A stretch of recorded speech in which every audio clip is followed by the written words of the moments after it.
नमस्कार, आप देख रहे हैं न्याय तक और मैं हूं कुमार विजय। आज हम वाराणसी के कमिश्नर कार्यालय के सामने खड़े हुए हैं। यहाँ एक प्रतिनिधिमंडल ज्ञापन देने के लिए आया हुआ है। उन लोगों एक बार फिर से यहाँ का प्रतिनिधिमंडल का कहना है कि लोकतंत्र पर हमला हुआ है। जो लोग अपनी अभिव्यक्ति की स्वतंत्रता की बात कर रहे हैं उनको लगातार निशाने पर लिया जा रहा है। तो हम वकील साहब प्रेम प्रकाश यादव जिस पूरा मामला समझना चाहते हैं, क्या है आज का प्रकरण? आज हम लोगों का प्रतिनिधिमंडल अपर पुलिस आयुक्त वाराणसी से मिलने के लिए गया था। वो नहीं थे, उनके प्रतिनिधि के तौर पर जो अधिकारी थे उनसे हम लोगों ने मिल करके एक युवा पत्रकार और विधि छात्र आबिद शेख के मैटर पर हम लोगों ने मिला। मैटर ये है कि आबिद शेख के घर पर कुछ दिन पहले पुलिस आती है और पुलिस ये कहती है कि उनके खिलाफ FIR दर्ज है, SC ST के मुकदमे में मामले में FIR दर्ज है। जब इसका छानबीन किया जाता है, पता लगवाया जाता है, तो पता ये चलता है कि 15 दिसंबर को एक कोई कन्नौजिया ने आबिद शेख के खिलाफ FIR दर्ज करने के लिए चेतगंज थाने में प्रार्थना पत्र दिया और 15 दिसंबर को ही बिना कोई जांच किए, बिना कोई कार्रवाई किए FIR दर्ज हो जाता है। और घटना जो है बताया जा रहा है कि 5-6 अक्टूबर की है। तो लगभग 2.5 महीने बाद एक व्यक्ति द्वारा ऐसे ही सिंपल प्रार्थना पत्र देने के बाद तत्काल मुकदमा दर्ज हो जाता है और पुलिस दबिश बनाने लगती है, जबकि वो विधि छात्र और युवा पत्रकार घर पे होता भी नहीं है। तो ऐसे मामले में जब हम अधिवक्ता लोगों को पता चला, यहाँ के नागरिक समाज के लोगों को पता चला, तो सारे लोगों ने मिल करके यह कहते हुए कि यह लोकतंत्र पर हमला है, यह संविधान पर हमला है और एक युवा पत्रकार के वाक और अभिव्यक्ति की स्वतंत्रता पर हमला है। अगर कोई व्यक्ति स्वतंत्र तरीके से लिख रहा है, पढ़ रहा है और लोगों की आवाज़ उठा रहा है, तो उसकी आवाज़ को दबाने की एक कोशिश है। हम लोग इसको बर्दाश्त नहीं करेंगे। इसका DCP लेवल के अधिकारी से जांच किया जाए। तो उन्होंने DCP काशी जोन को इसकी जांच के लिए लिखा है और हम लोगों ने मांग किया है कि FIR में FR लगाई जाए, मुकदमा को निस्तारित करके ख़त्म किया जाए और जो दोषी पुलिसकर्मी है जिन्होंने FIR दर्ज किया है और जो उसके साजिशकर्ता जिन्होंने FIR के लिए आवेदन किया है उनके खिलाफ कानूनी कार्रवाई किया जाए, हम लोगों ने मांग किया है। क्या कोई आश्वासन मिला है इस पर? उन्होंने DCP काशी जोन को आदेशित किया है और हम लोग DCP काशी जोन से मिल करके पूरे प्रकरण से अवगत कराएंगे और ये मुकदमा में FR लगाने तक और दोषियों की कार्रवाई होने तक, दोषियों के खिलाफ कार्रवाई होने तक हम इस लड़ाई को लड़ेंगे। बहुत बहुत धन्यवाद वकील साहब। हमारे साथ यहाँ के सामाजिक कार्यकर्ता मनीष शर्मा जी हैं और लगातार जो बात कर रहे हैं कि वाराणसी में लोकतांत्रिक हकों पर हमला हो रहा है, तो लगातार आप लोग आंदोलित हैं, तो किस तरीके से यहाँ जो स्थितियाँ बनी है वाराणसी में उसको लेकर के क्या है आपका? देखिए, बनारस में आप लगातार पिछले 2024 के चुनाव के बाद से आप देखेंगे कि चौतरफा जो भी सरकार की नीतियों के खिलाफ खड़ा हो रहा है और कमज़ोर लोगों के पक्ष में खड़ा हो रहा है, तो उसके ऊपर एक बहुत बड़ा दमन कर दिया जा रहा है। कोशिश हो रही है कि छोटी भी कोई आवाज़ बनारस में बची न रहे। अभी पिछले दिनों आपने देखा BHU में मनुस्मृति पर चर्चा कर रहे थे और गंभीर धाराओं में 13 लड़के लड़कियों को जेल भेज दिया।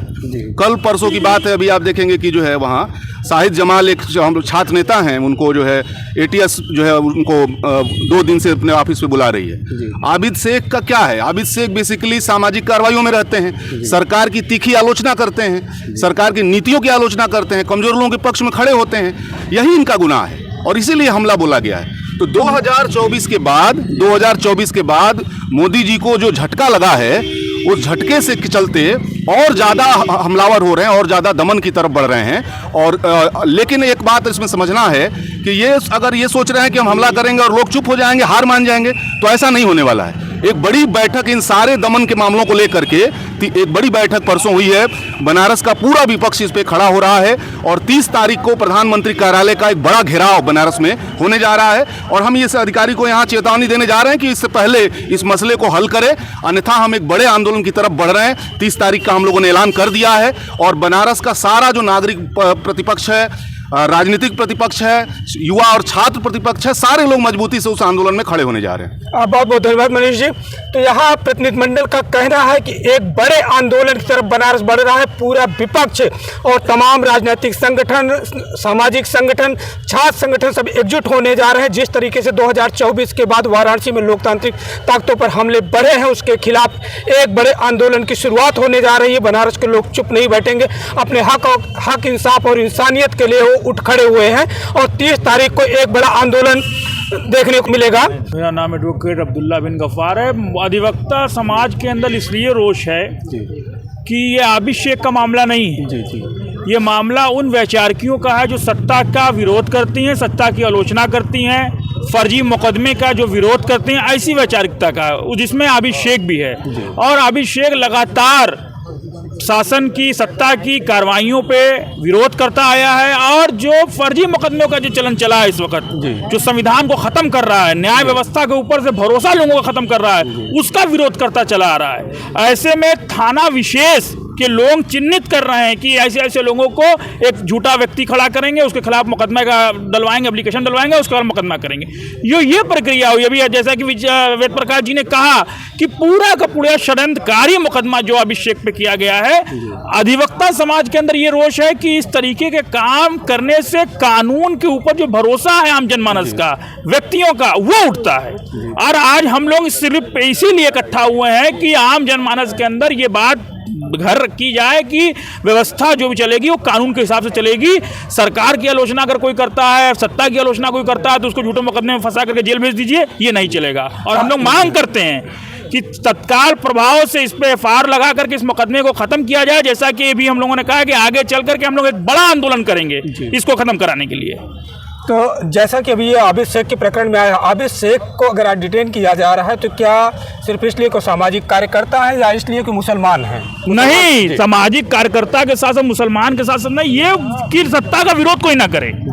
राजा बोला रात है, रानी बोली रात है, मंत्री बोला रात है, संतरी बोला रात है, ये सुबह सुबह की बात है, सब सुबह सुबह की बात है। बड़ी कविता के सहारे, बड़े रूपकों के सहारे वकील साहब अब्दुल बिन गफ्फार जी ने अपनी बात रखी है कि यहाँ सिर्फ वही कहा जाए जो राजा का आदेश हो, जो राजा की मंशा हो। उससे इतर अगर जनता कुछ भी सोचेगी तो उसके खिलाफ इस तरह की कार्रवाइयाँ की जाएंगी। वो आबिद शेख हो या कोई और हो, सबके खिलाफ उसी तरह कार्रवाई होगी जो सत्ता के खिलाफ सोचेगा या बोलेगा। हमारे साथ बातचीत करने के लिए बहुत बहुत धन्यवाद।